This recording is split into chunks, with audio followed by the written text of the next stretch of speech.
So with that, I'll introduce some of the members of the first panel. We'll start with Mr.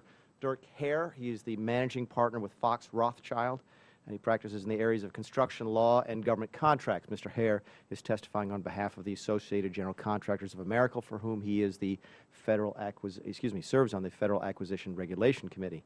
Sitting next to him is Mrs. Rosana Privatera Biondo. She is the founding employee and now the president of Mark I Electric Company.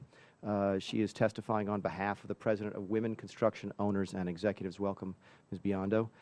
Following her is Mr. McCallum. Mark McCallum is the Chief Executive Officer of the National Association of Surety Bond Producers, an international association of companies employing professional surety bond producers and brokers. And I will yield now to Ms. Chu for the introduction of our final panel member. Thank you, Mr. Chair, for allowing me to introduce Miguel Galarza, who is President of Yerba Buena Engineering and Construction, which is a multi-million-dollar civil and environmental engineering firm.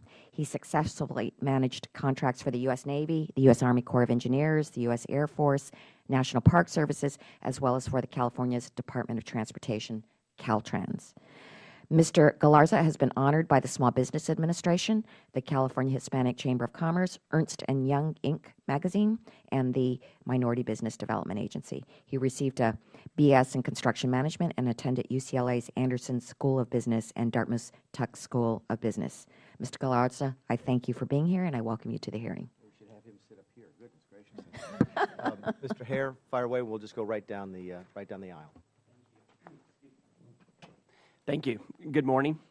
Although I'm in a private law firm, private practice representing contractors involved in federal small business issues, my testimony here today involves or is on behalf of the Associated General Contractors of America and their 33,000 member companies, many of which are small or closely held businesses. As you mentioned, Mr. Chairman, I'm on a number of leadership roles in the AGC and an active member. The federal government has many different programs and services to support small business contracting. AGC applauds this subcommittee for holding today's hearing to examine ways to improve the delivery of federal construction services involving small businesses. AGC's members recognize the potential benefits that federal small business programs provide to contractors who qualify for these programs. However, the programs as currently regulated sometimes do not achieve the important goal of developing successful small businesses that can compete and succeed on their own. SBA's affiliation rule provides a good example of the challenge. In recent years, many federal agencies have increased their goals for small business participation in construction to the point where small businesses are regularly given the opportunity to compete for projects that stretch their resources and capabilities. While this can be very positive for growing a small business, these small businesses often need to subcontract some of the work to a larger business who may have more expertise or resources. One would think that SBA publishes a clear set of rules for affiliation so that contractors would know what they can and can't do with respect to business relationships between small prime contractors and their large business subcontractors. That is not the case. SBA polices the affiliation rule on a case-by-case basis, with no set of safe harbors that contractors can rely on to know if they are in compliance or not in compliance. This ad hoc approach has thrown the construction industry into disarray when it comes to small business contracting issues. I have clients who routinely receive inconsistent advice on small business issues by different agencies, and even by different geographic offices within the same agencies. AGC believes that one way to solve this problem is to adopt a consistent set of safe harbor activities with respect to affiliation so that all contractors, large and small, know what they can and can't do with respect to small business contracting issues.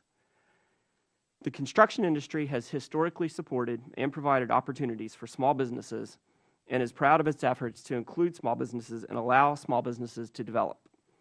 Consequently, agencies often over-rely on the construction industry to shoulder the burden for other industries that have not encouraged small business involvement.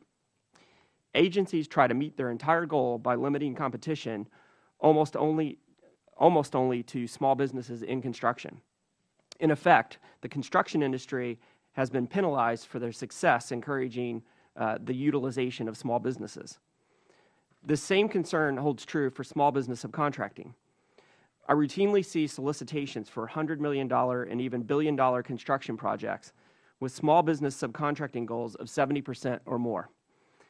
Rather than force unrealistic subcontracting goals on very large projects where an extremely high level of small business subcontracting is simply not feasible, the government should adopt its agency-wide goals and subcontracting goals to be more consistent with what the market typically provides.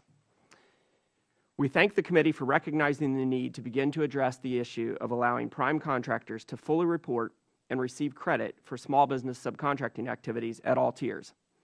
This will increase transparency and demonstrate whether an agency has actually met its utilization goals.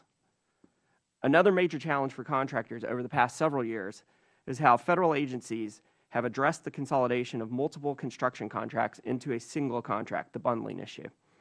One of the major reasons bundling on construction contracts has proliferated is that there is currently no provision in federal law that requires construction contracts to be reviewed for a bundling determination.